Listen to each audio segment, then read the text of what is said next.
Hello and welcome back to another video. Before I dive into this, don't forget to like and subscribe. Today we're going to take a look at Ahsoka Tano's lightsabers.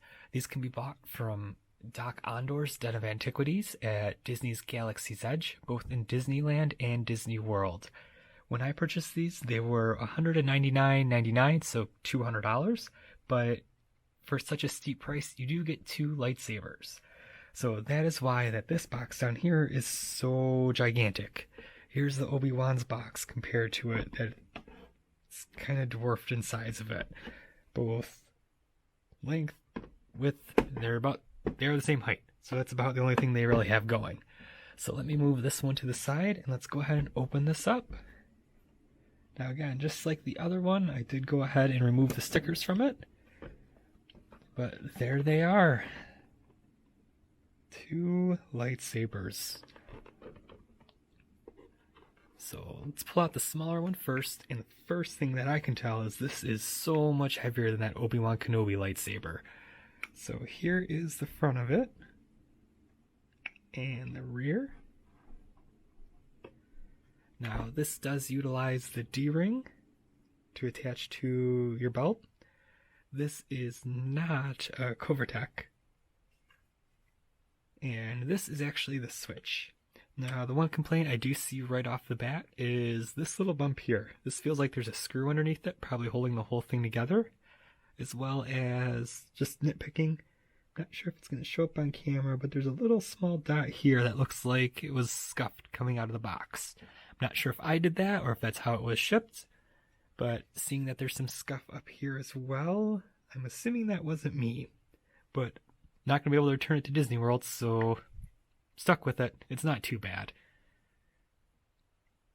Now, to remove the batteries out of this one, we just go ahead and unscrew this little bit right here. This whole part slides off, and out pops the battery tray. Now, this one does not have the sleeve like the Obi-Wan Kenobi one did. Now, we can do this with the bigger one as well, so let me pull this one out and we'll just take a look at it real quick. Very similar, the power button's on and off. And here's the other side. Again, utilizing the D-ring. And then you can just untwist this. And that slides right off. I don't want to confuse these. And they actually they are the same. So it doesn't matter which one they go into. Both the power supplies are the same.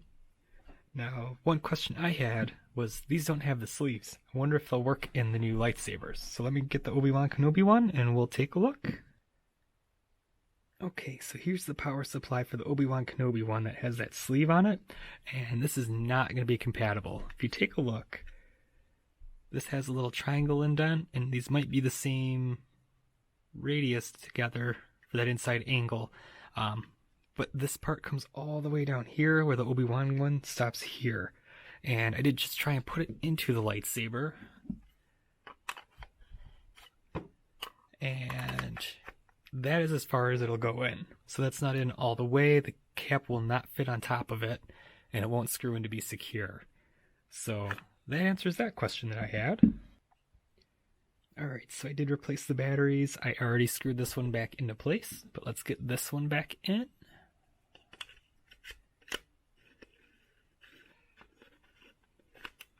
Alright, there it goes. Now make sure this little nut is pulled out when you put this on, and it does actually come all the way out, so be careful you don't lose it. And then these have grips on them, so you can just hand tighten them, which is amazing. If you're ever used to getting a screwdriver out, it's a pain in the butt sometimes to replace them. Alright, so now that's in there, let's get some blades in and hear the sounds. Okay, I believe this is going to be the same sound as the Obi-Wan lightsaber, just inserting it in.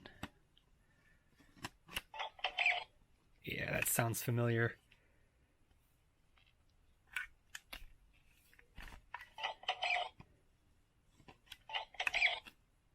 Okay, and that was actually a lot easier to get in as well compared to the Obi-Wan Kenobi, because that Obi-Wan one was pretty tight. So here's it powering on for the little lightsaber. And powering off. Again, powering on.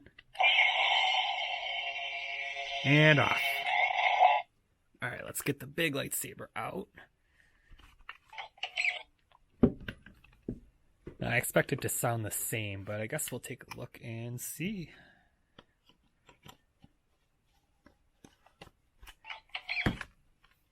Again, same sound when the blade's inserted, and when it's turned on, turning on, and off, and turning on, and off. That is one thing I wanted to point out. See, if you don't hit the button perfect, it stays down in there. It hasn't been a big issue. If you just play with it, it pops back up just like that, but that could be very annoying. So that just might be one thing you want to consider. That might be one thing you want to consider when you purchase these, is whether or not that button's going to stick. See, it just did it again. Now, the little one doesn't seem to be giving me that much problem, but it was this big one that did. Okay, so I threw the blades just in the box real quick, just so I can compare these to the Obi-Wan Kenobi lightsaber. So here's the Obi-Wan, and you can see that even the small blade is just about the same size as the Obi-Wan Kenobi one, but the larger blade is much bigger. Now, again, the weight for the Obi-Wan Kenobi one was about just under a pound. I know these are going to be a lot heavier, so let's get the scale out and measure them. I have a scale set out here, so let's see how many grams the little one weighs. Now, the Obi-Wan Kenobi one, I believe, was 421 grams. A little hard to see, but that's 875 grams, twice as heavy as the Obi-Wan Kenobi lightsaber. So let's go ahead and take a look at the big one.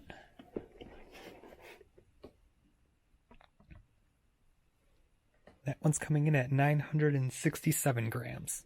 So I'll put the poundage up as well over the screen, just like the Obi-Wan, to compare that in pounds.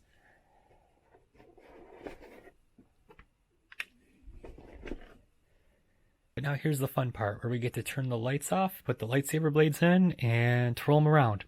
Again, I'm in my basement, and I have low ceiling, probably maybe 6.5 foot's the tallest point, so I won't be able to twirl them around too much.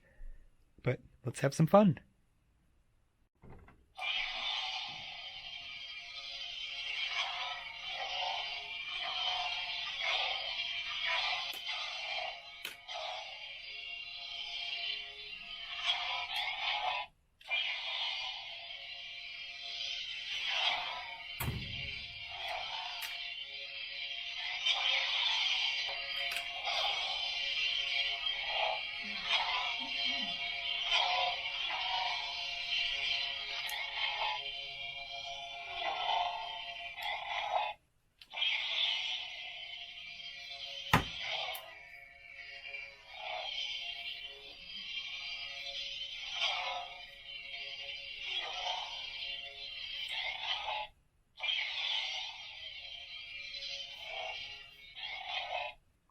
Alright, so one other thing I want to point out, both lightsabers do this, and again, it's me being picky about the blade.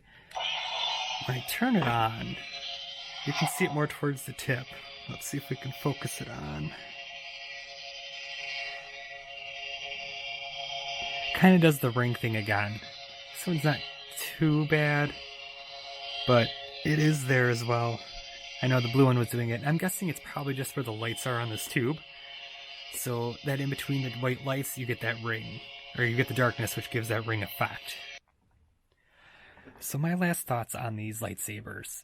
When I was twirling them around, having some fun with them, I did hit the button a few times. This is a lot easier to hit the button on than that Obi-Wan Kenobi one, which has just that switch that goes up and down.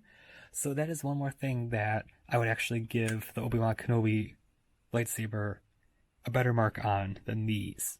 So, because this one has a switch, it's a lot harder to just hit that while you're playing around with it. Now, one thing I complained about on the Obi-Wan Kenobi lightsaber was all the plastic.